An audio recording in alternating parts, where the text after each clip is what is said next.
I'm the president of Erase Racism. And first of all, thank you so much for sharing your evening with us. There are more of you than we had anticipated, which is a good thing. But I hope that you'll bear with us, and I'm sorry it took a little longer for you to get through the food line than would have been expected. As I mentioned a minute ago, we are doing some live polling, and I hope that everyone has gotten online. Let's see, how many? Do we have many people? Yeah. Oh, we're getting there. We're getting there.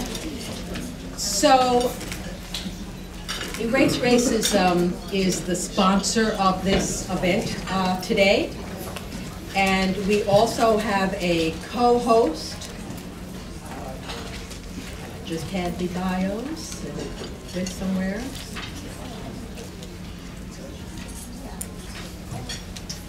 We also have a co-host from Stony Brook, the Center for the Study of Inequalities, Social Justice, and Policy. And we are very pleased for their support and their role, and you'll be hearing from the director of that center in a few minutes Christopher Sellers, when we bring up our panelists. So what we would like to do is just ask a few other questions of you to get a sense of who is in the room, and also to mention that if you are tweeting this evening, please use the hashtag #BuildAdjustLI. So we have our first poll up there. Here's our second poll. Let's see who is in the room. And we're just going to go with the census information. We know that this is not as specific as it might be, but if everyone could please answer now, that'd be great.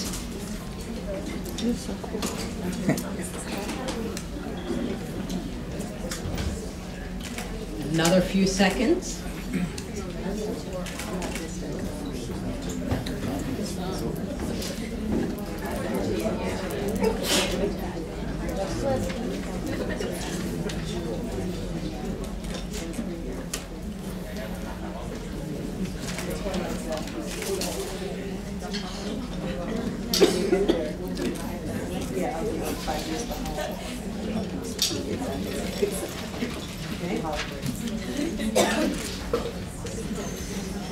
And then another question. What is your gender identity?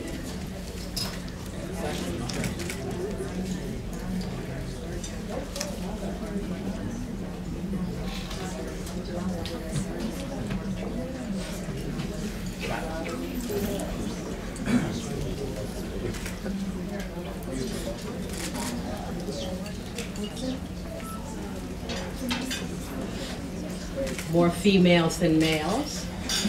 But are the males online? I think we have more males than what's listed on there.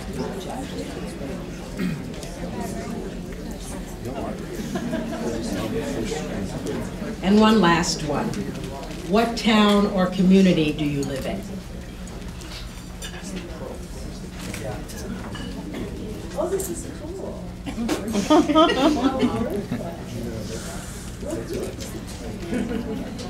Lots coming in there. Wow.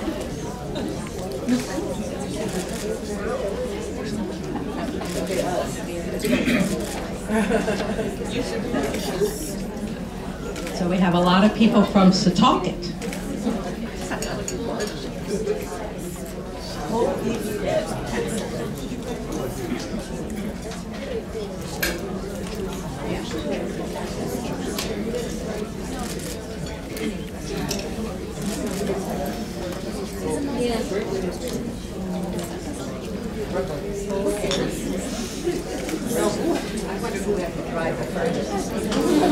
I wonder who had to drive the first. I see somebody from one of the Hamptons. I don't know if we have anybody further than that. Monticello. Jamaica.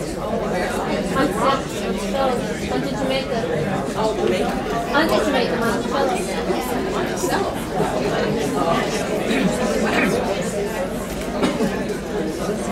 Okay. I'm going to cut that off at the moment, but that's very interesting. A lot of people came from a lot of different places to get here. So our focus this evening is really talking about structural racism. And by the time you leave, if you haven't heard that term before, you're going to have a good idea what it is, because the panel, and I will kick it off. We'll be giving you examples. You'll be able to see what it looks like, see how it permeates, and see how we're perpetuating it. So this first slide that you're going to see is a map of our school districts. And Long Island is among the 10 most racially segregated metro regions in the country. And even though we are becoming more diverse, that doesn't mean that we have what we want going on in our schools, which you'll see in a moment. I'm going to give you a couple of snapshots of Long Island. And take a look at this. Long Island is comprised of two counties, 2 cities, 13 towns, 95 villages, and 125 school districts. So you're getting the picture, I hope, about the fragmentation here. We have 665 government entities. And we're home to approximately 2.8 million people. So we're not a little place, but tremendously fragmented. And here's a snapshot of us racially looking at the 2 counties. Now I noticed that we had 60% white here.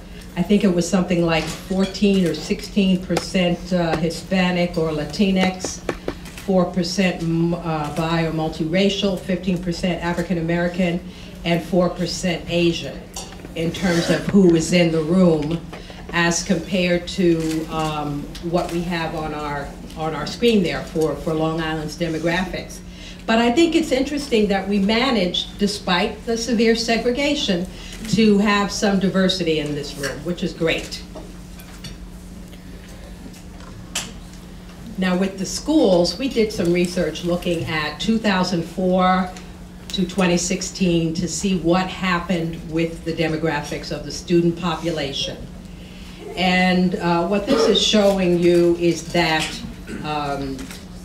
when you're looking at majority-minority districts that are intensely segregated, meaning 90 to 100% non-white, we had a tripling of the number of students that are attending in those districts.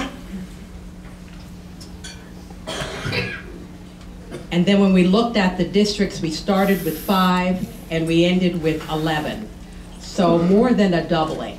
Just to give you an idea of the level of segregation that is continuing here on Long Island and in our schools in particular. So with that said, just giving you a little bit of a backdrop, we're going to have our panelists come up, and we're going to get started with some of the presentations. So if you come on up, panel.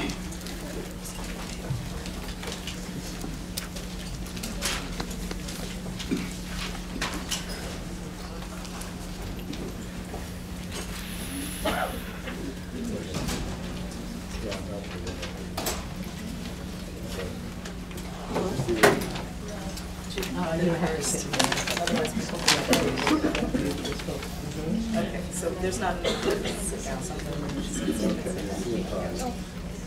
We'll make it.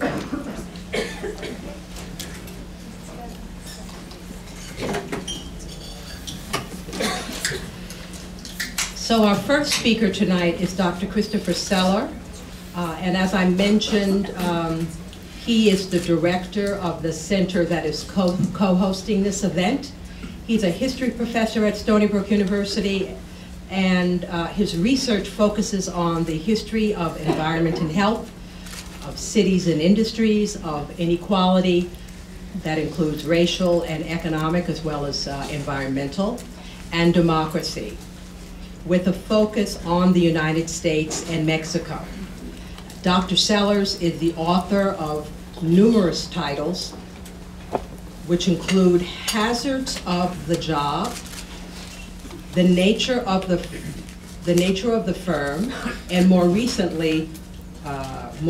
works, Crabgrass, Crucible, and Toxic Crossings.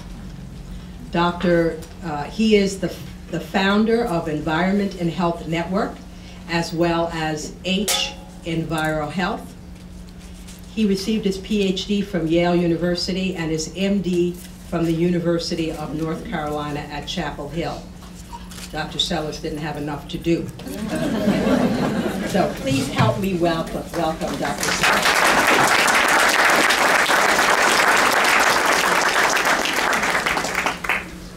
See, in terms of getting my slideshow up there, whoever it is that... Just keep going. Yeah. You just click. Yeah, Oh, it's on there? Yeah. Oh. There it is. Oh, there I am. That's you. You're right. But I had a slideshow too. Keep going. Oh, it's there. Oh, why, thank you. Yeah, great. Well, I'm so pleased. I'm so pleased that to see you all here. Also, so pleased to be organizing and shepherding through this event with. With Erase Racism. This has kind of been a dream of mine for quite a while, and now with this new center, we're able to, we're finally able to do it, to collaborate. My charge today is to introduce this notion of scientific racism and to sketch some take-home points of just what it has to do with structural racism and what we confront on Long Island today. Now, while I speak in part as an historian long interested in America's racial divides, my own interest in this topic has actually been shaped by the other side of my background as a physician. I have a long-standing interest in the history of biomedicine. And in the great catalog of science's historical abuses, its handling of race ranks right up at the top. So what is scientific racism? It names a turn to scientific method and authority to elaborate or defend a set of ideas that have long been fundamental to racist thinking, that some groups of people are inherently superior to others. Generally, the most favored groups, oddly enough, look most like the scientist who is speaking.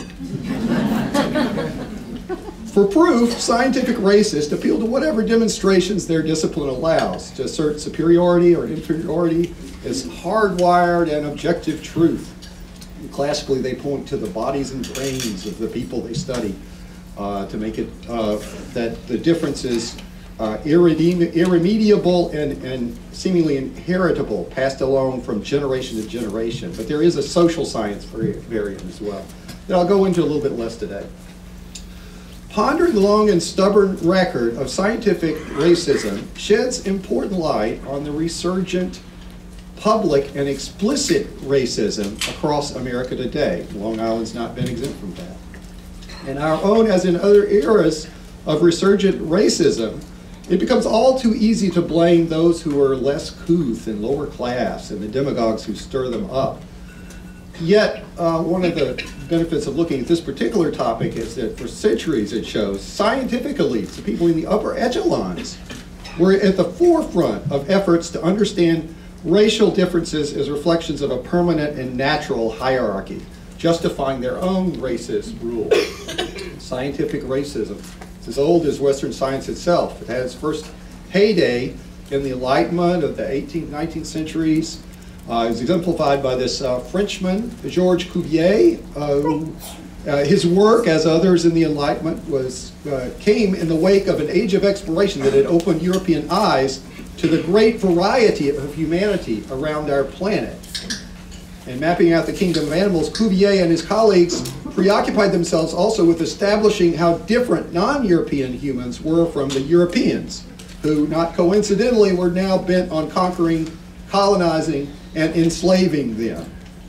Starting with the most superficial contrast like skin color, Cuvier then thought to penetrate more deeply by looking at human skulls.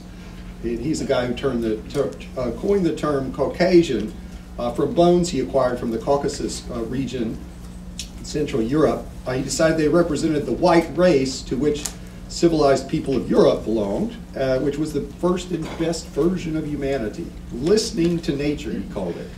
And he thought he discovered there, not only in these skulls, the race that was the most beautiful, but also that was superior in its genius, courage, and activity. And by contrast, you can see what he had to say about that Negro race. The hordes of which it consists have always remained in the most complete state of barbarism. So it went with 19th century scientific racism. Some other images here. Countercurrents did emerge, including Cuvier's own student, who came back from Africa with conflicting evidence. But for the most part, entire generations of scientists showed great determination to nail down the racists as having real biological essence and difference. And from the turn of the late 19th into the early 20th century, a new American vein of scientific racism arose, with Long Island actually as its seat. Taking over the early kernel of what became the Cold Spring Harbor Lab in 1898, Charles Davenport, a young Harvard-trained biologist, turned it into an intellectual hub for a new science of racial supremacy dubbed eugenics.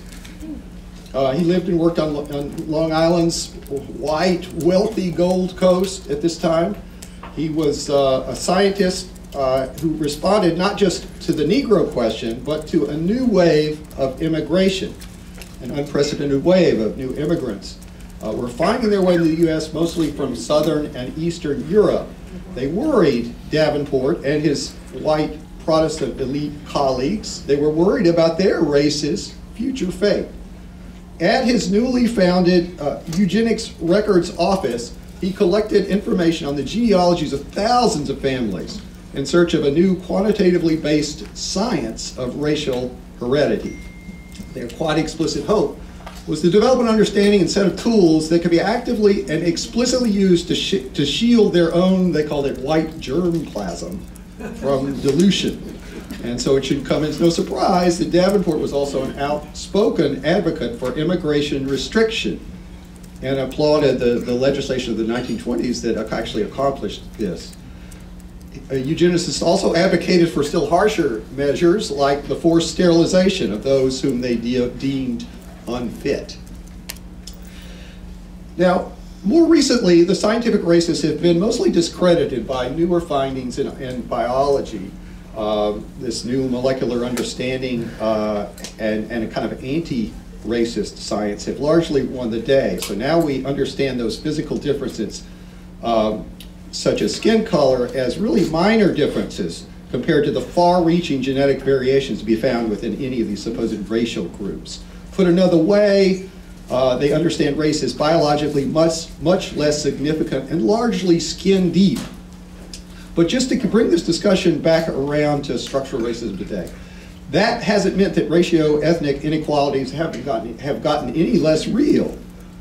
Over the last century, since the classic civil rights movement, we've actually seen the rise of reported color blindness that itself can be understood as another variant of racism.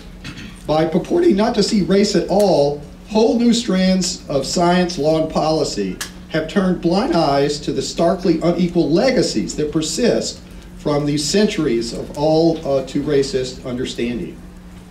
They've done so even as, in a place like Long Island, those inequities live on in our landscapes, cultures, and lives. Thank you.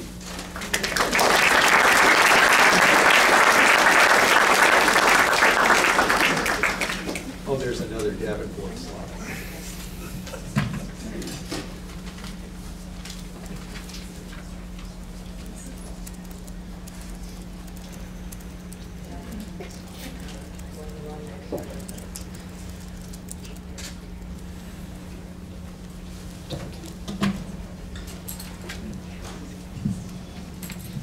Our next speaker is Dr. Abina Asari.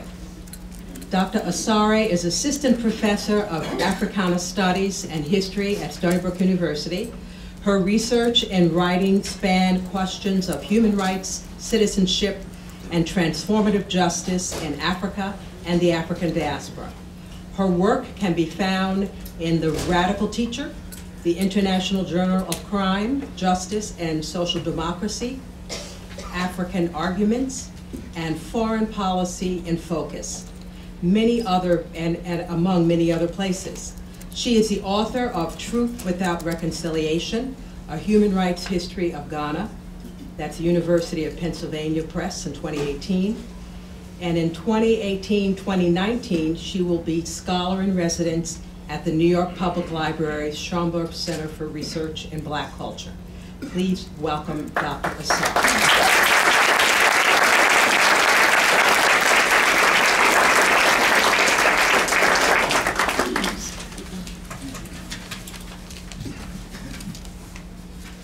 Hello, everybody. I am Abina Asare, and I'm really honored to be here with all of you, gathering together around this hard but hopeful question, right? How to build a just Long Island. So this question of justice is not only academic. It's not just about the laws that we have in place. It's also deeply personal, right? It requires that we bring our whole selves into the room. After all of our ideas about what makes a good school, what makes a safe town, all of the identities that we've created here on Long Island, our personal histories, influence what we see as justice and how willing and able we are to fight for it.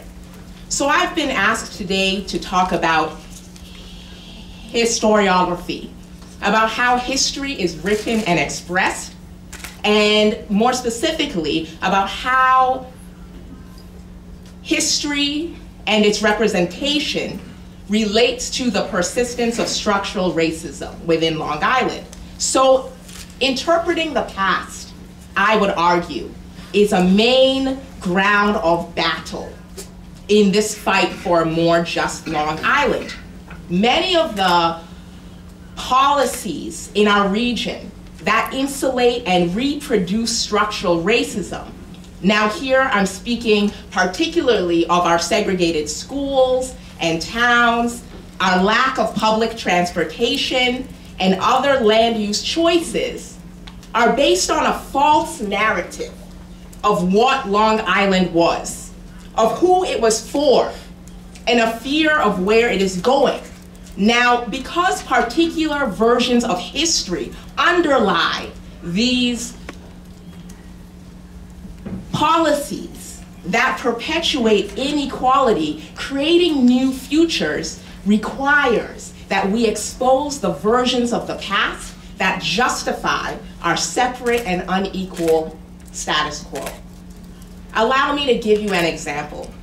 There's a story that I've heard again and again ever since I moved here about 8 years ago, that this area was previously a safe area before problems came in from outside, right?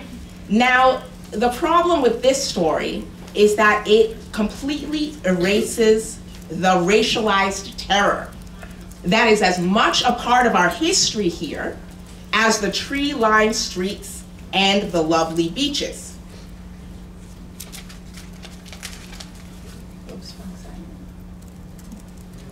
There is a history of state violence against Black households, which is explained by Yancey Ford in their award-winning documentary, Strong Island.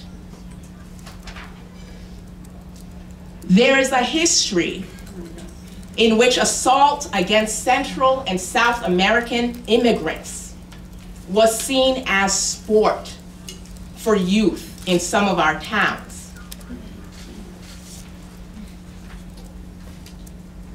There is a history of human rights abuses which are occurring in our local jails.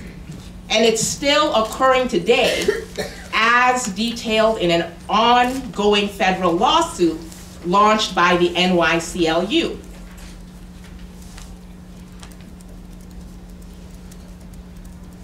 There's a history of hate as pop culture right here in our area, as I discovered last year. Just last year, a local fire department proudly displayed these images of a flag that stands for the dehumanization of people of African descent on their website until we raised a fuss, and then they took them down. This too is the history of Long Island. And this notion that Long Island was always peaceful before ignores the way that this safety has never been extended to all of us. Allow me to give you another example. I have recently learned that some classrooms on the island still teach what I describe to my 5-year-old son as the fake story of Thanksgiving. So there are classrooms that invite children to wear Indian headdresses and beads, that indoctrinate our kids into settler identities before they know how to read. There are classrooms that invite our kids to perceive the indigenous communities in our midst as props in a national myth rather than as human beings with value who are still here. This matters for those of us who would build a just Long Island, because entirely different conversations about land use, about immigration, about the right to labor result when we can ask the fundamental question, what does it mean to live justly on stolen land? There's a cost to these exclusionary histories that make it difficult for us to know, understand, and respect our fellow neighbors. There's a cost to continuing to teach histories that make it difficult for our kids to embrace the cultural richness that surrounds them. There's a cost to clutching on to versions of the past that make us blind to discrimination, and blind also to the ways that people have always struggled to make this place beautiful still. So I am thinking here of the history of the Eastern Farm Workers Association, of the Gordon Heights Association, of the Bethel Hobbs Farm. I'm thinking of the high school students that I met recently at an Erase Racism event, students from Brentwood and Central Islip, who told me with pride and love about their schools, right? These are histories that we do not hear often in the public sphere. Stories of the success, the creativity, and the institutions which have been built by people of color on Long Island.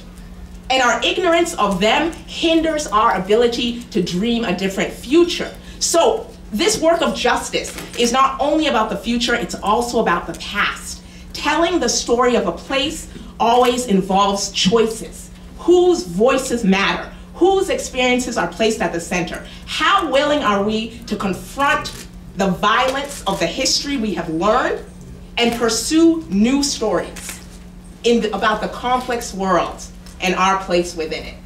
Thank you.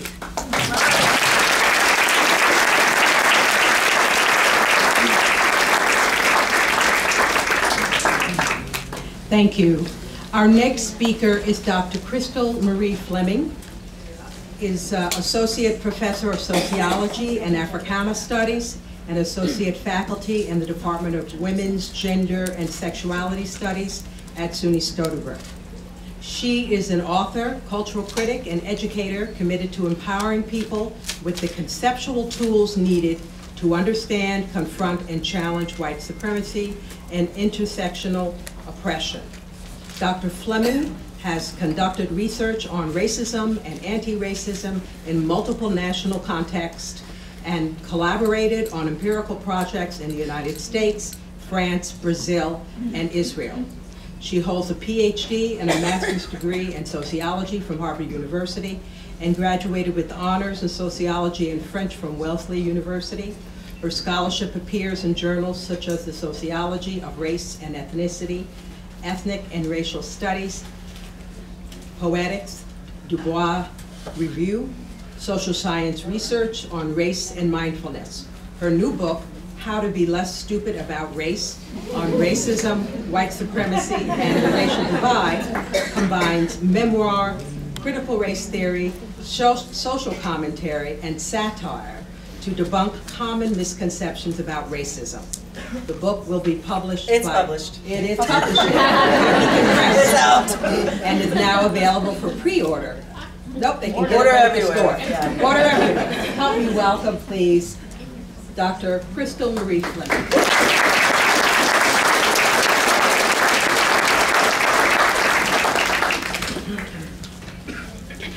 Thank you. Thank you so much. I'm delighted to be here, honored to join my colleagues, and thank you, Erase Racism. And thank you all for making time to be here. You could have been many other places, but I have the sense that most, if not all of you, are here because you want to build a just Long Island. And so what I'm going to speak about, my task is to address issues of culture and media and kind of explain what that has to do with systemic racism. As Elaine said, my work also is about specifically understanding these terms and understanding these matters in terms of white supremacy. So I'm going to share with you, yes, of course, shameless plug for the book. It's true, it's available in bookstores and on Amazon and Barnes & Noble, wherever you need to go. I'm going to talk to you about, of course, racist imagery in our society, but again, link it to an understanding of white supremacy. Part of what I try to do in the book, How to Be Less Stupid About Race, as well as in my teaching and writing, is to help shift the national conversation from this very narrow understanding of white supremacy, right? Many people think of white supremacy as the KKK, or neo-Nazis, or white nationalists. And listen, white supremacy is that as well. But I define white supremacy in my work as the social, political, and economic dominance of people socially defined as white. So there's a lot in that definition, but what I want you to retain is that white supremacy is not just the KKK. It's the way our society has been structured since its inception to benefit people who are socially defined as white, knowing that that category has shifted over time and it continues to be socially constructed, right? We know these terms are made up by human beings. And when we talk about systemic racism, it's very rare that we're very clear that there's only been one system of racism institutionalized in our society. It's not black supremacy. It's not Native American supremacy. It's not Asian supremacy. It's white supremacy. And so I think unless we have that kind of clarity in our discussions, we're not going to be able to make the kinds of transformative change that I know many of us in this room seek. So I want to talk about history, and I think it's very fitting that my colleagues have already set that context.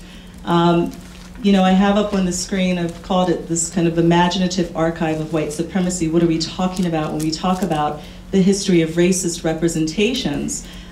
We have everything from, and for some of you in the back might be hard to see, but there's this image of a white, almost angelic woman floating across the plains. Some of you might know that this is an image associated with the idea of manifest destiny, right? On whose land are we? We are on indigenous land. And so the idea that whites, particularly white men, but here we see how white women have been central to the project of white supremacy as well, but the idea that whites are entitled to this land, right? That has been part of the bedrock of our nation's culture. And we need to be very clear about that. This is not just an extremist ideology that is white supremacy. It has been the cultural bedrock of our nation, even since before its inception. Elaine mentioned that some of my work explores racism as well as white supremacy in other national settings. My first book was about racism in France. One of the differences between the United States and European nations is that our country was actually built on white supremacy, whereas European nations existed before the establishment of chattel slavery and European colonialism. In our case, we were built on it. To give you a concrete example, the issue of documentation and citizenship right now is very politically salient. Let me tell you, we used to have a problem in this country with undocumented people. There were hordes of undocumented Europeans who were in the newly created nation of the United States. And what do you think we did in the 1700s, late 1700s, when we had this new country, all these undocumented white people? What are we going to do with them? Do you know what we did with them? We made them citizens. This country's very first immigration law, the Naturalization Act of 1790, gave citizenship to free white persons. And at that time, that category of free white persons, it excluded white women, right? Who would have to, if they were undocumented, they would have to get citizenship through marriage to a white man. And so in so many ways, right, when I talk about white supremacy as the social, political, and economic dominance of people socially defined as white, what we're talking about is a culture of white entitlement, right? Not just entitlement to land, but entitlement to wealth, to citizenship, to voting rights, to power. That's what white supremacy is. And that is something, unfortunately, that has not changed, even though we have had laws, right, that have transformed our country. We've had civil rights movements that are ongoing. We've had one non-white president, at least one who identifies that way, even though he's biracial. Let me tell you something about the fact that we've had a black president. Many people in our society still believe that if you had a black president one time, racism's over. Well, when Barack Obama was still president, back in 2016, let's talk about Washington, D.C. The economic gap in wealth between white households and black households in Washington, D.C., when we had a black president, white households in D.C. had 81 times the wealth of black families. In the District of Columbia, with a black president in the White House. And so it's important to see both what's changed and not changed.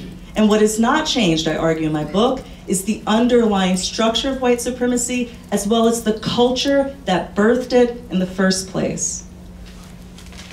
Another image I have up on the screen now, when I saw this for the first time, I kind of thought it kind of looks like a composite sketch of like a serial killer.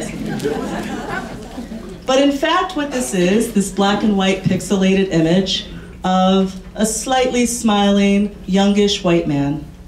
This is what, in 2018, white Americans think God looks like. Researchers at the University of North Carolina asked a sample of white Christians, what does God look like? And they described God as looking like this. What do you, 2018, y'all, not 1818, not 1718, 2018, and so what do you think happens in hiring decisions when people go around thinking that's what God looks like? What do you think happens, right, when people are deciding where to live, when they associate moral goodness and godliness with being a white man? What do you think happens when people are deciding who gets a loan or not, who gets access to resources and opportunities or not, who marries into a certain family or not, when people go around with this white supremacist culture in their hearts and minds? Okay, we're going to skip, before we get to implicit bias, I'm just going to close by saying, I think that if we're going to build the kind of anti-racist change we seek, we need to be brave and talk frankly about these matters.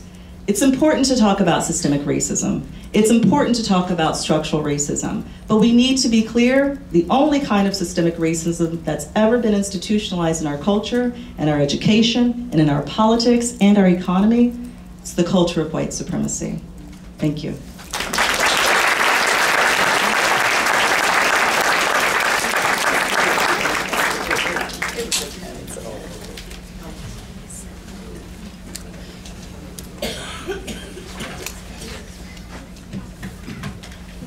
Thank you very much. Our final speaker is Miriam Sawana. Miriam Sawana is currently a graduate student in the social health area at Stony Brook University. She earned her BS in psychology at the University of Colorado, Denver. Her research interests include race and gender intersectionality and understanding how individuals utilize adaptive mechanisms to cope with social identity threat. Please help me welcome Miriam Sawana.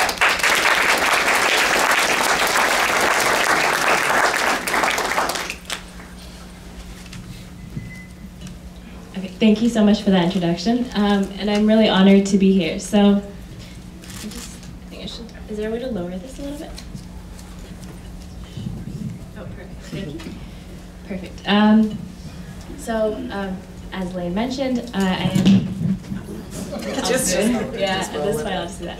I am a social psychologist, and I do research on how marginalized individuals cope with bias and discrimination, and I'm going to be talking to you guys today about implicit bias. So as everyone's been pointing out, structural racism is pretty pervasive and widely impacting. We see that structural racism disadvantages minority citizens in the context of education. For example, with lower high school graduation rates being seen among minority communities. We see this with the school to prison pipeline, which, if you've heard of that, which is this thing that disproportionately funnels public school students of color into the juvenile justice system. We see this with issues of food security. We see this with issues of environmental justice. And we see this with issues of socioeconomic mobility. So even on Long Island, we see that non-whites on the island are nearly 5 times as likely as whites on the island to be arrested on charges resulting from traffic stops and even charges related to drug possession arrests. So even though the studies do show us that white individuals and minorities use drugs at about the same rates. And non-whites make up about 30% of the population, but account for more than 60% of some of these charges. One factor that contributes to the heavy prevalence of these issues is implicit bias.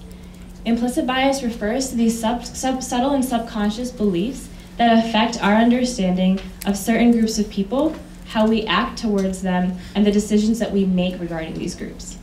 So we have a bias then when, rather than feeling neutral about a specific group or positively, we have this aversion to a person or a group of people. And these biases are influenced by all the social, political, and cultural forces in our lives and can be influenced both directly and indirectly. So for example, what we see in research is a few different things. So a white adult, let's say, has little or no interaction with African Americans. Starting in childhood, this person may be bombarded with distorted negative images of African Americans on television and in the news, and be exposed to negative comments about people of color. This can be from family members and other people who are respected by this individual, for example, teachers, law enforcement officials, etc. This input can lead to the development of unfounded negative attitudes about African Americans. An important thing to note is that this phenomenon has the power to influence policies and conditions in the real world. It negatively impacts the opportunity that minority groups can actually have to be successful. So for example, we see in research that elementary school teachers at times may say and explicitly believe that they have equal expectations for all of their students. However, implicit racial bias may lower these teachers' expectations of their students of color, which in fact can stimulate subtle differences in the ways that these teachers behave towards the students and lowers the academic performance as a result of the students. In the criminal justice system, implicit racial bias can actually negatively influence decisions made by judges. So for example, research on capital punishment shows that killers of white victims are more likely to be sentenced to death than are killers of black victims, and that black defendants are more likely than white defendants to receive the death penalty. Other research shows that defendants with more Afrocentric facial features are given longer sentences than defendants with fewer Afrocentric features.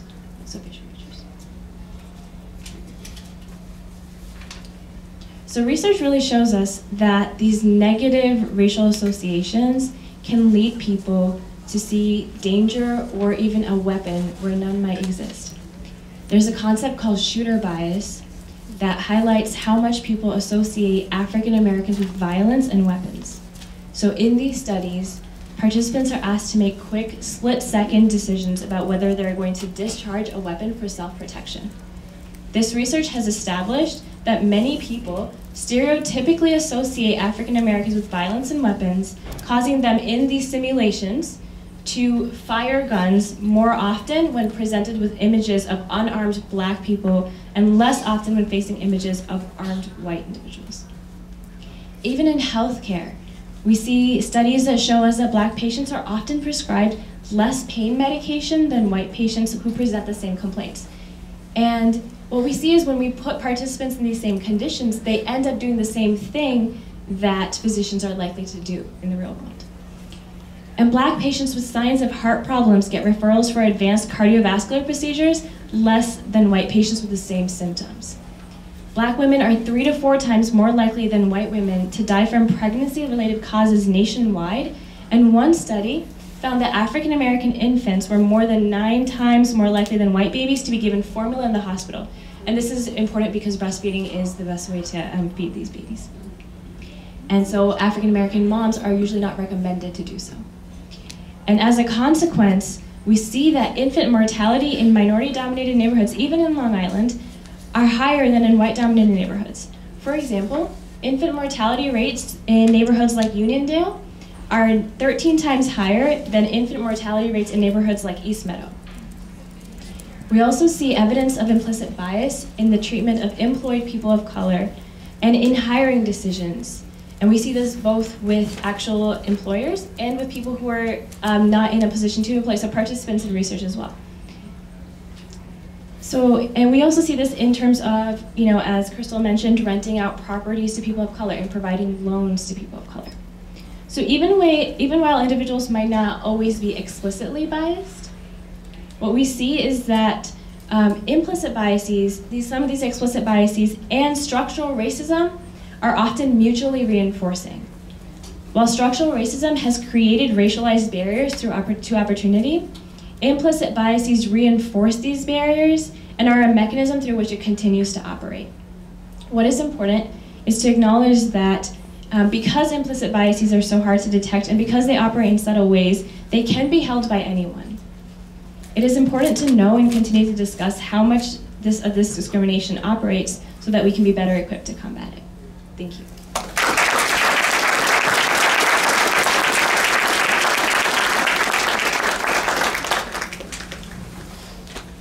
Thank you very much.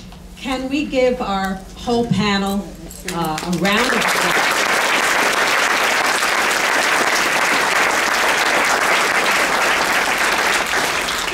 And I'm also so grateful that they stuck to the time limits, because it means that it was very hard, I know. Because it means that we have more time for discussion and also questions from the audience, etc. Now, some people may be thinking, even though I think the panelists have made the case, but some people may be thinking, why did you create such a heavy discussion for us to have after work? And Erase Racism really believes that unless we finally get around to honestly confronting structural racism, that we are not really going to make the progress that we need to make. And that's why we had the topics that we had this evening. And that's why we're so pleased that the Unitarian Universalist congregation at Shelter Rock stepped forward to really fund this initiative. Please help me thank them.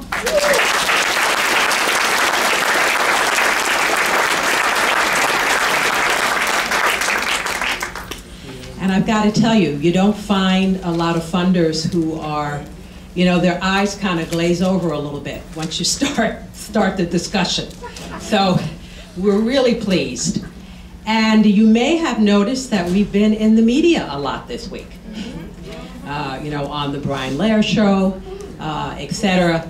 And several folks came up today as well. And that would not have happened without some additional funding from the Roush Foundation to support some communications assistance. So let us also thank them.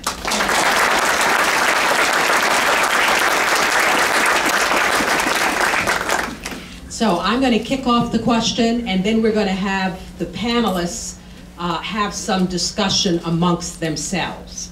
And I've asked them to both share their observations that relate to what they have heard and in connection to what they were presenting, and then we're going to open this up to the audience for questions.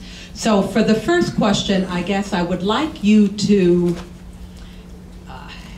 help the skeptic that says, I hear all of this, I hear this history, I hear this information about disparities, I hear all of that, and I really, it's hard for me to believe that this isn't somehow related to the African Americans, for example, who we've talked about as being on the bottom when it comes to the racial hierarchy, etc.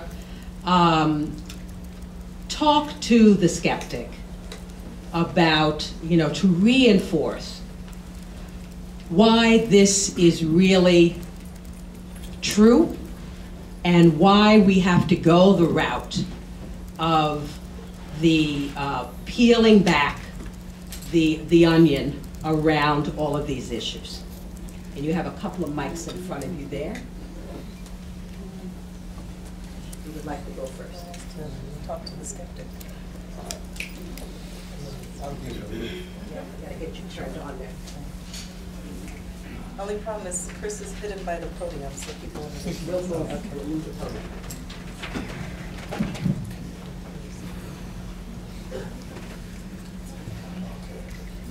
Is it working? No. The light on? No. There it is. Okay. Well, I would sort of look at the skeptic and sort of make my appraisal, but my sense is probably that skeptic is going to be a white person.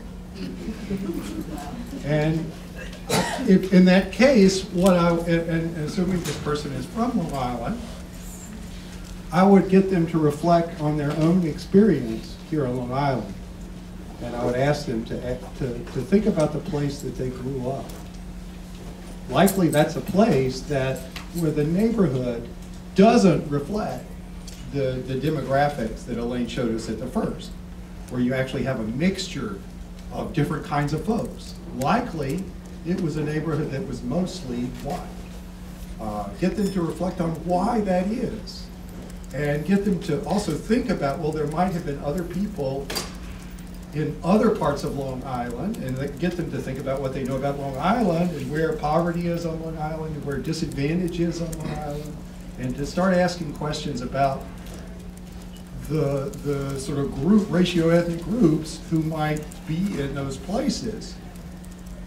This is built in, and it's built in such a way, this structural, the racism is built in such a way that it's kind of hard to see. It kind of is invisibilized, the racial disparities and differences, until you start to look at them consciously and deliberately. You need to do that in order to see all these effects that we're talking about. So that's one thing, one approach. Did you want to help her? Go ahead first. I mean, the skeptic, what can I say? One thing I can say is that I don't spend a lot of time trying to convince people who are like, hey, racism, that doesn't exist. Because, there are a whole set of empirical facts, whether we're talking about history, social psychological research, lots of sociological research on discrimination in every sphere of life. There's some people who can't be convinced because they don't want to be. There's some people, and maybe you've had conversations with them, that you could give them all kinds of facts, and you know what they'll give you? Alternative facts. They'll talk about black on black crime when we're discussing systemic biases in policing and in incarceration, and so on. So sociologists have studied this too. There's a sociologist named Joe Fegan who developed a term that's called the white racial frame, and by the way, he's white. And what is the white racial frame? The white racial frame in Joe Fegan's work is basically the racial worldview that white Americans are socialized to have, to go back to the notion of culture. So we actually have to link this to segregation. When we talk about segregation, we have to be very clear that in the United States, segregation, it's not like some non-racial, fell from the sky phenomenon. Segregation has been imposed by white people. So in fact, it has been historically and into the present day, really white supremacist segregation. And so what happens when white Americans decide to live almost exclusively amongst themselves, despite the fact that we have a great deal of racial and ethnic diversity in the nation? Well, it gets to some of what my colleague Chris Sellers was describing, that folks become socially and culturally isolated from the realities of the society in which we live. And so research has also shown that the vast majority of white Americans have no meaningful relationships with people of color, right? In fact, some research where, white folks say, I have a black friend. When you ask them, can you name them? Many cannot because they don't really have those friends. So, so what happens when we live in these segregated silos? Well, for white Americans, it means that racism is something they don't have a lot of empirical knowledge about. By that I mean they don't study it.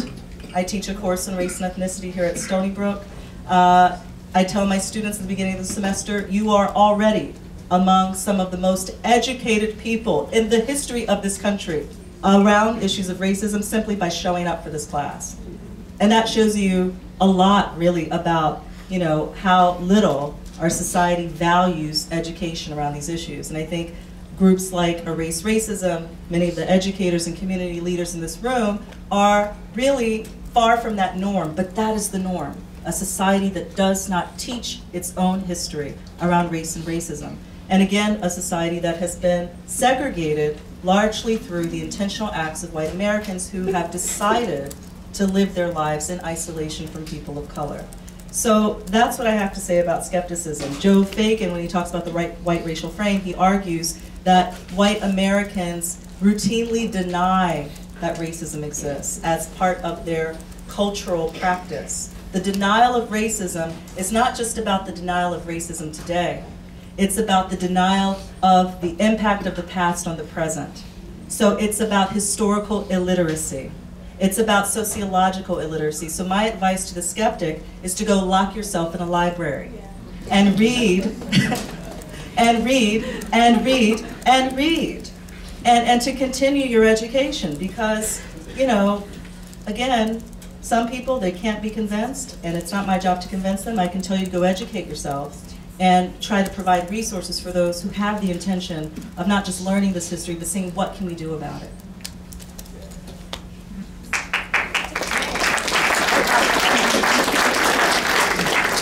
So I guess that the only thing that I have to add in this discussion about speaking to the skeptic is something that I think is oftentimes overlooked when we discuss the skeptic, and which we have to begin to find a way to kind of confront in public, which is fear.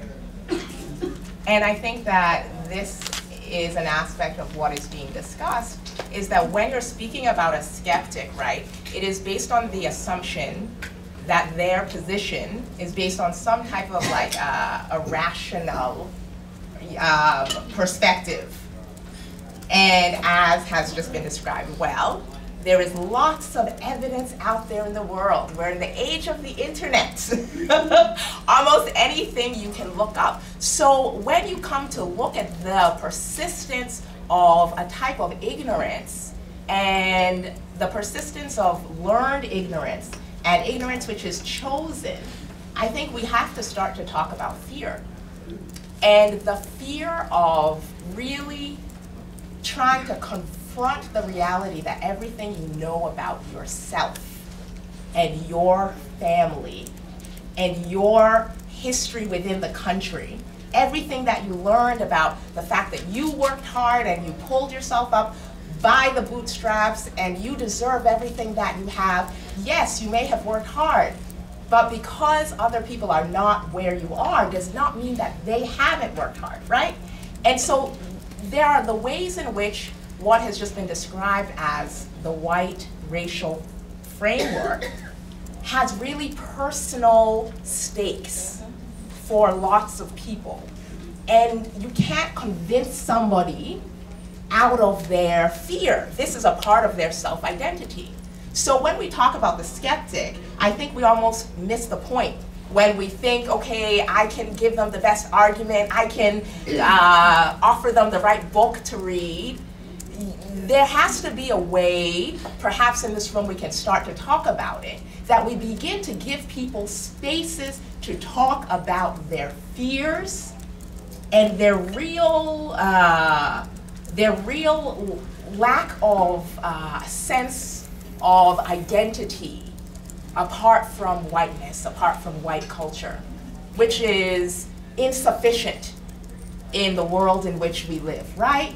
We live in a world in crisis. The old things that helped you feel like you would have a future if you went to school and you were a white man and you got your trade and all, those things are not working for people in the same way anymore. So I think that that's what is also important, that when we are doing this work, it helps everybody. It helps the skeptic, right? We are trying to really create a new way of operating within our society that can allow people to flourish, not be caught in their own houses, afraid of everything, afraid of the Bronx, afraid of Iceland, afraid of the future, right? So I think that this is what I would add. It's not all about the facts. There needs to be a place to really start to talk about people's identities, people's consciousness, and people's fears.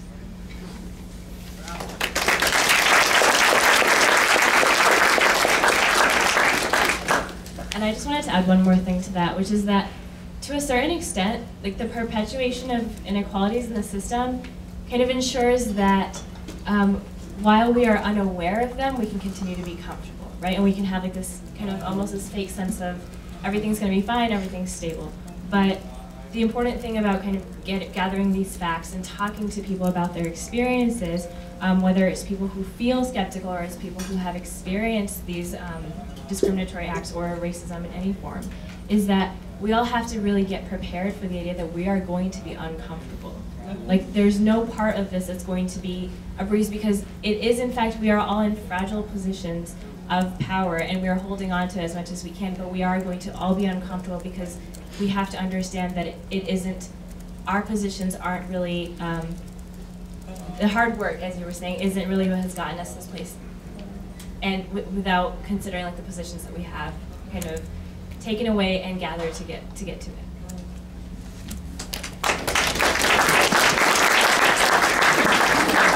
Well, I mean, I think everything that's been said is kind of can go together in a really productive way. Whether we're talking about what book to read, the conversation to have, the feelings and emotions that people have, I would just also add that as part of kind of challenging the white racial frame is to center the perspectives of people of color, to center the perspectives of indigenous people, of African Americans, of Asian Americans, of Latinx folk, because that's what the racial frame refuses to do. The white racial frame reproduces the perspectives, including the emotions of white people. White people talk about their feelings and their fear all the time. The politics of fear rule our society when it comes to representations of race. The way that minorities get framed as dangerous people, that Mexicans get slurred as rapists by our current president. But we can go down the line. There have been many presidents who spoke in the way that Donald Trump does about minorities. And I outline many of those presidents in my book. And you know, there are other people in the room who have done this work as well. So I think that even if when we're talking about emotions, whatever, we have to center the emotions of people of color, just like Avena was doing, right? Saying, let's think about the perspectives of people who have been exposed to racial terror, right? And I think we have to center Indigenous folks in that, and Black folks, and Asians, and others, and Latinx. So just, I think if you're gonna go to the library, or you're gonna go to a support group, you still need to be centering the perspectives of people of color.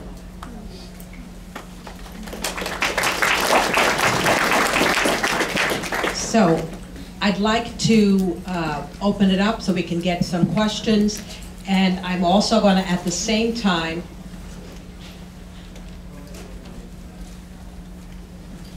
put up our next live polling question, and you can answer that at your leisure.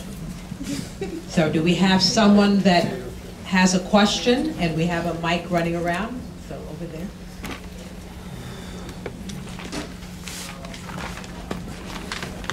I guess my basic question is, there's a number of things that you people seem to have left out in a certain way, okay?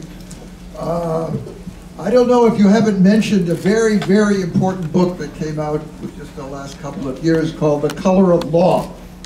And everybody should read that, because you're talking about systematic racism. That thing documents day after day after day, you know, since the beginning of this country, how segregation and all these other things took place. The second thing is, you might try to read, there was a lawsuit put in by an organization called Acorn, okay, which was decided, at least at the first level, by the federal district judge of Eastern New York, which is Long Island, okay, in 2014. And it lays out greatly how people have expressed in the zoning, it was about zoning, and how people have expressed their racial animus. Of course, it's all through code words, but the judge lays out again and again and again how all these code words mean, we don't want those people here. Okay, I mean, that's not some other place and some other time, okay, that's today on Long Island, okay?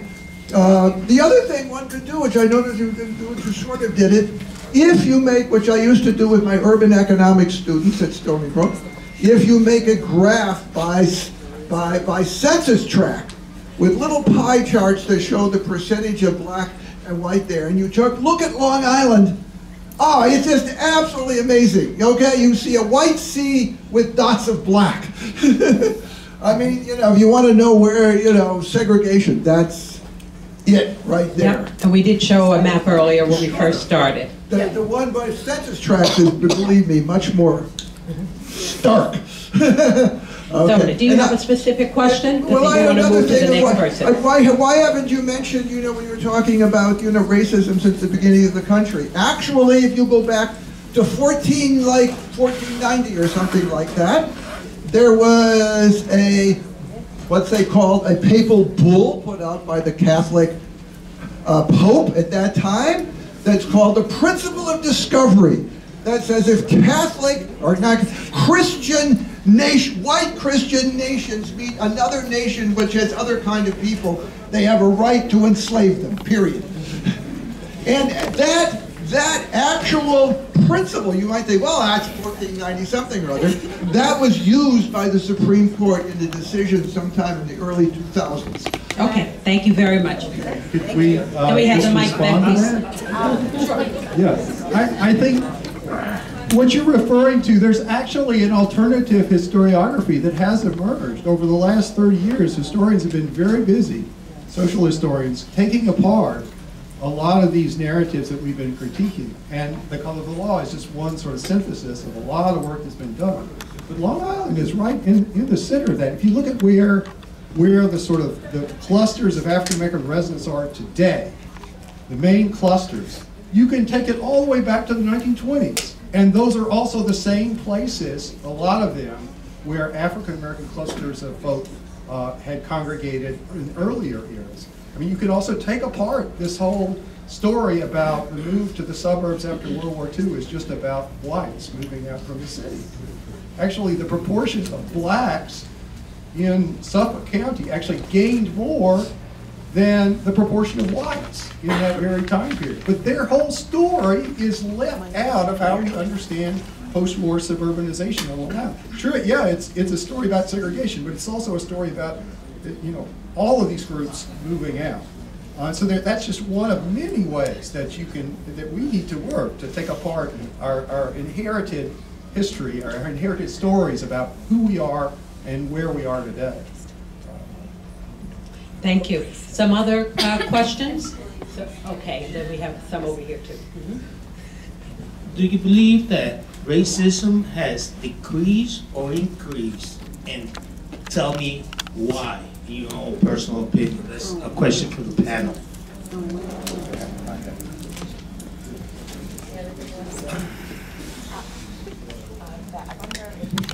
Can we collect a few questions and respond to a bunch? Sure. Okay. Let's get some other questions. Yes. Your presentations were magnificent. My question is, do you think there are many doubters here? And if you don't think there are many doubters here, it might perhaps be time for us to talk in a more intimate grouping. That's plural. Thank you. And let's take two more, and then we're going to have some responses.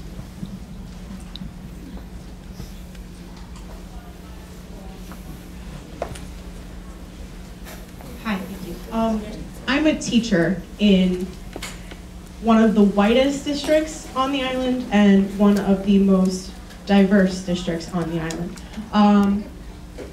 And I just had, I guess it was a question for the whole panel. What advice would you have for a teacher whose students, both white and of color, have internalized white supremacy? So a whole room full of skeptics on all sorts of the racial spectrum. And the final one? Final for this round. Right. Oh. Hi. I was just hoping you could explain a little more about the colorblind issue and why that's something that is not constructive or helpful or might even be something that's not desirable. Can you say a little more about what you mean by the colorblind issue? Someone mentioned colorblind, that being that they don't see I'm color. sorry that if you don't see color, Gotcha. that I took the presentation That's to a mean problem. that's not a good thing. And I Gotcha. wanted to understand what that was about.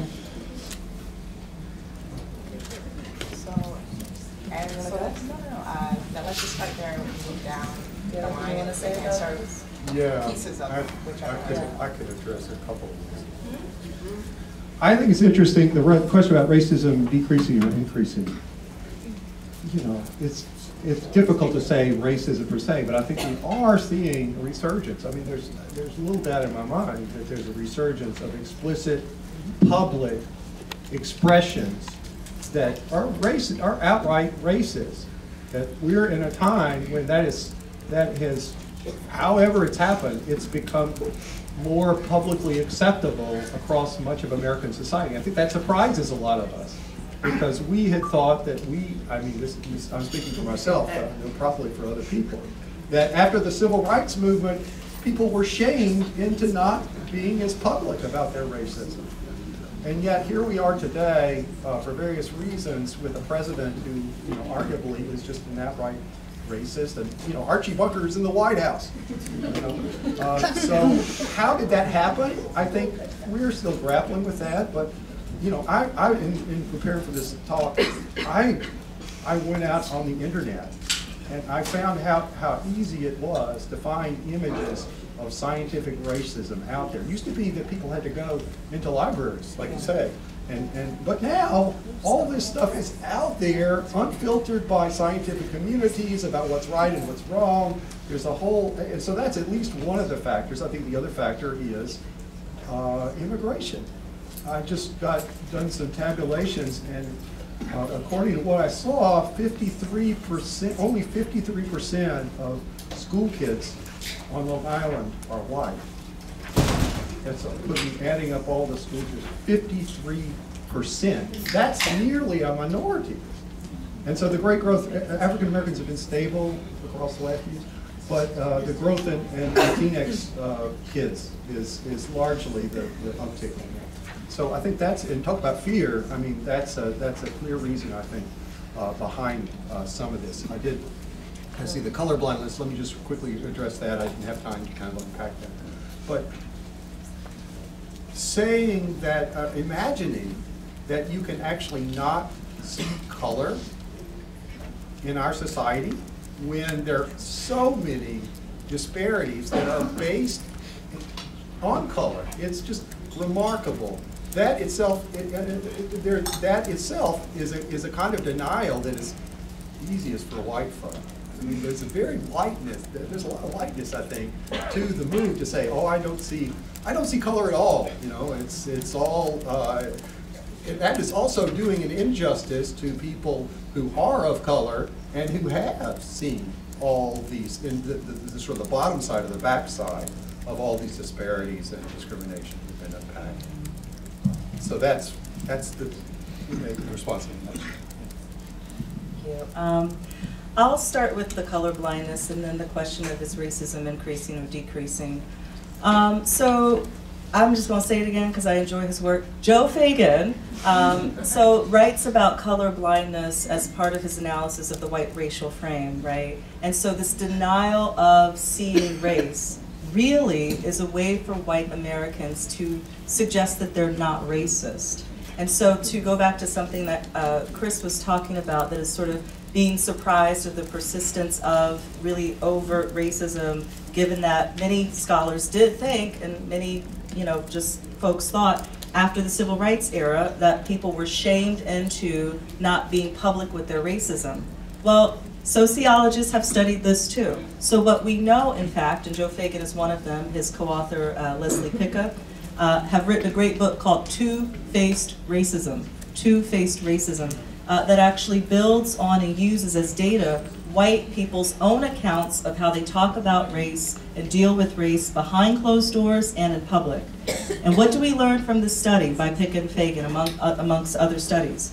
It's that white Americans, right, were shamed into presenting themselves as non-racist in public, but nothing was ever done in private to actually address everyday racism that happens behind closed doors. That didn't go away. So in fact, scholars should not have been surprised that there was this persistence of really virulent racism that was largely segregated behind closed doors, and in public we're all going to say no one's racist, because what happens if you have that culture that's passed on and behind closed doors you're not addressing it? You're telling people to just say you don't see race, but behind closed doors racial epithets are used, racially ignorant comments are made, and people just get on with it. They don't, people don't generally shun their family members or friends for expressing racist ideas. They might correct them, they might say something, but what Pick and Fagan show in their research is that usually white people tolerate those kinds of racist statements behind closed doors, engage in it themselves, or simply don't do anything. And so that culture doesn't go away.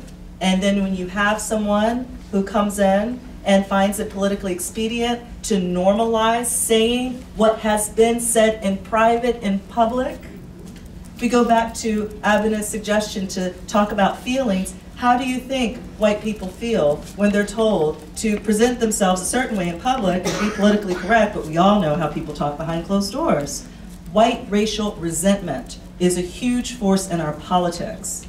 And that kind of tension and feeling like we can't really say what we all really think is what happens and sort of explains some of the eagerness of tens of millions of people in this country to support a person like Donald Trump, who speaks like many people speak behind closed doors and does it unapologetically, and his supporters love him for it.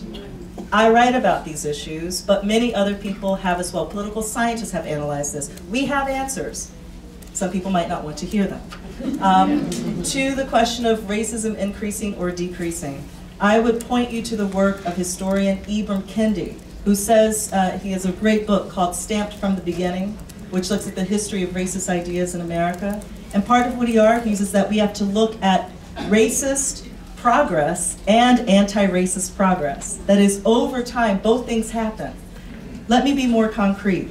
If we look at the economy, the racial wealth gap is getting worse. It's getting worse.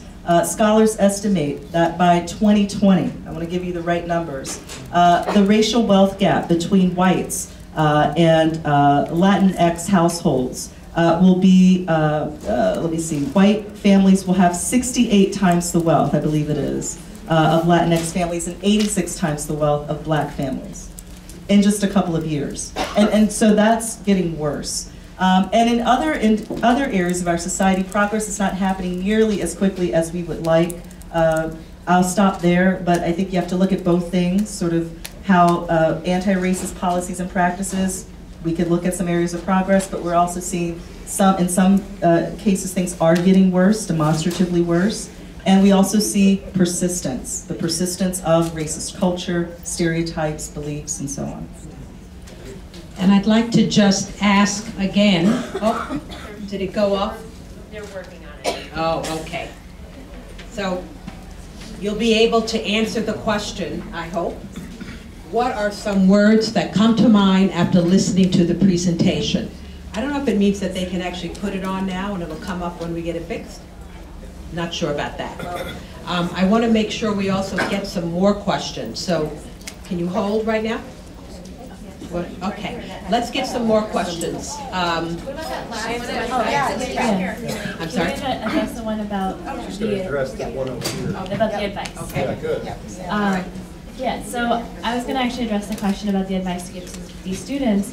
And I think it's, as we're kind of doing here, it's important to share stories and facts in order to increase the empathy of students for both people who are experiencing, so the students who are students of color who are experiencing the discrimination themselves, or students who have not experienced it.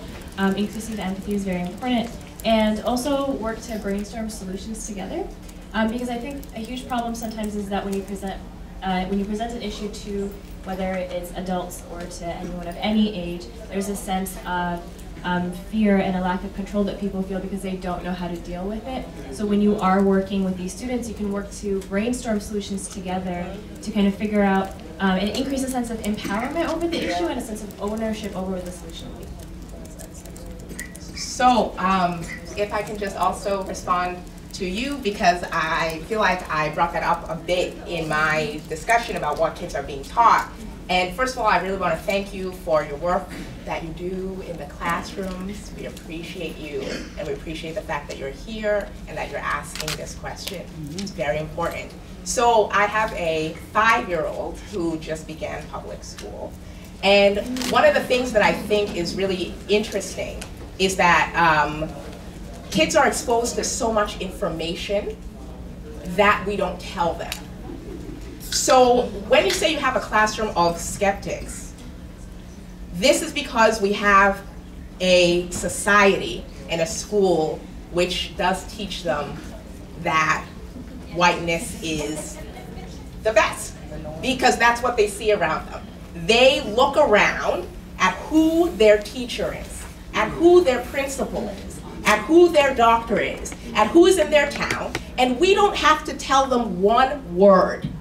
They know who's in charge. So I think that that's one of the things to keep in mind, that we can all think, oh, but kids are so sweet and innocent. How did they get these ideas? It must be in the home. Well, it might not be in their home. It is the world we have created for them. And so you in the classroom, you are in a tough position because you are working in segregated Long Island.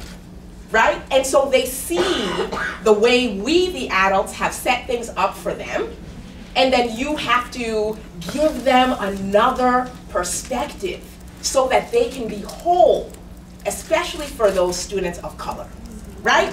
So this is really hard work. It's not easy. Among the things that I would say is tell them the truth, which is one of the things that I was trying to bring up just briefly. Do not give them the framework to question the world that they are living in. give them the questions that they can ask. Any text, even for small kids, you can ask them, how would this look different? Whose perspective is missing? And so it's not all about, at the end of the class, they will be at a whole different place, but you will have given them the tools that they need to kind of ask questions about every piece of information that they have, right? So I think that that is the main thing, is creating a classroom in which their minds are thinking, in which they feel safe, in which you don't simply reproduce the world that they see around them, but give them fresh eyes that they can question them with. That the other thing that I would love to address just briefly, excuse me, is the great question that was asked, are there a lot of skeptics in this room? And so, if not, perhaps we can move to other frameworks. I love that question, always from Barbara, telling the truth in the room. And I appreciate that. And I think that there is so much which is inspiring about this framework, which has been created by Erase Racism, because it does offer other types of spaces. And what I see that we're doing today is really thinking about different ways to create public conversations, right? And so this is a piece of it, and I think we should move to other places in which people can begin to talk amongst themselves, because it's not all about the information, but about actually trying to share our stories and share where we're at and share what we're wrestling with. So I really appreciate that as well. Yep. So I'd like to take 4 more questions, and we so Kelly, take what you have there, Kelly, and then we have 2 in the front. I want to make sure we get.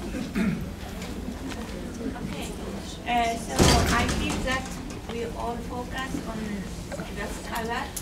We have another racism or discrimination, religion discrimination, which will be a combination of color and religion.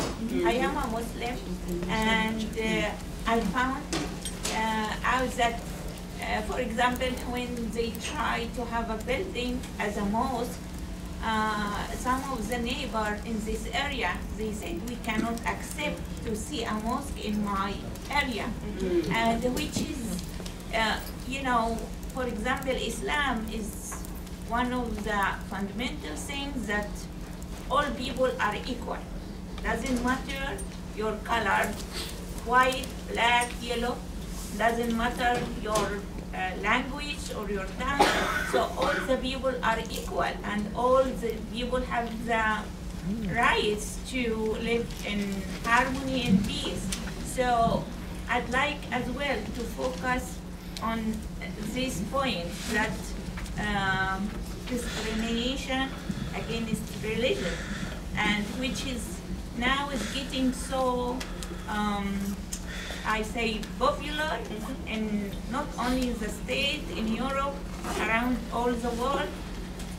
Although, of course, there are many accidents or people act to show the Islam as a terrorist, which is not, but because the people, they are not reading.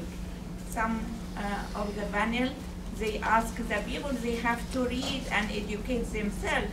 And this is another problem. The people, they have no knowledge about the other people. Okay, a couple more and then they respond.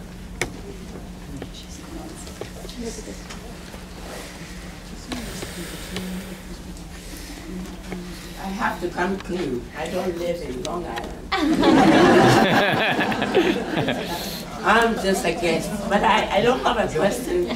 I just want to share with you I lived in Boston for 30 years, and both my husband and I went to Boston University School of Theology, where Martin Luther King was, right? And we met the professor who was chair of the department when MLK and Coretta came to Boston. And this professor had my husband and our children, including Abner, at their table, dinner table. one evening, and he was sharing with us. Professor Mulder, he is gone now, may he rest in peace, wanted to buy the next house for MLK and Coretta. And the neighborhood, this is progressive Boston University, Newton Corner. The progressive in Boston came to Professor Mulder and said, "Oh, Prof, why do you want to do this to us? Why do you want to do this to us?" And I have to tell you, last year, I was at the MLK celebration in Boston University, and they were all there. Right, right. Probably saying that they marched with Dr. King, you know? They held Coretta's hand. Thank you. Hi, my name is Kabir. I'm actually... Can't hear you. Hi. My name is Kabir. I'm actually a local real estate agent and a landlord. Can you hold it close to you?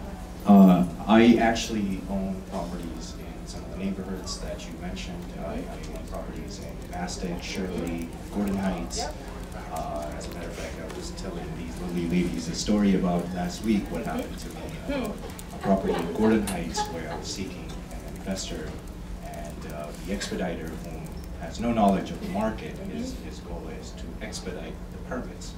He told my investor not to invest there due to the fact that it's a historical black neighborhood, but it's been there since the Great Revolution. The people have been living there generationally since the Revolution. As a matter of fact, Talmadge Path goes through Gordon Heights, which a lot of us know was essential to win the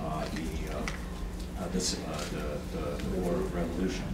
But my question, like, first thing, I grew up in Smithtown. I grew up with a lot of white people. I live in Usatucket. I have nothing against white people. Most of my friends are white.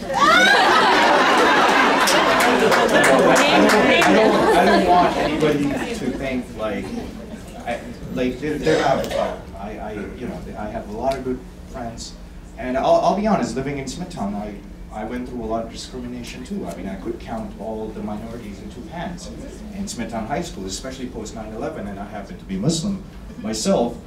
There were times where I needed protection because I'm just one of those people that, you know.